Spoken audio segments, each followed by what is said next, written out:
مفتی صاحب کی بارگاہ میں سوال یہ عرض ہے کہ نماز کے دوران اگر والدین بلائیں تو ان کا جواب دینا چاہیے، نماز توڑنی چاہیے کہ نہیں؟ وعلیکم السلام ورحمۃ اللہ وبرکاتہ۔ سوال پوچھا گیا کہ نماز کے دوران اگر والدین بلائیں تو ان کا جواب دینا چاہیے، نماز توڑ دینی چاہیے یا نہیں۔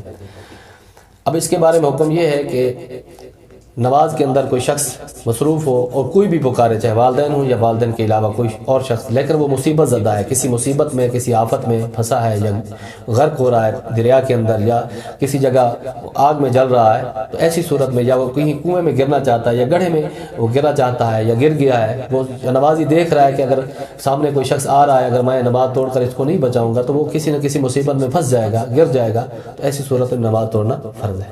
لیکن اگر ایسی کوئی صورت نہیں ہے، والدین بلائیں تو پھر اگر وہ نفل نماز ہے تو ان کو توڑ کر جواب دے سکتا ہے، اگر فرض نماز ہے تو پھر نماز توڑ کر جواب دینا جائز نہیں ہوگا۔ واللہ تعالیٰ اعلم بالصواب۔ جزاک اللہ خیر۔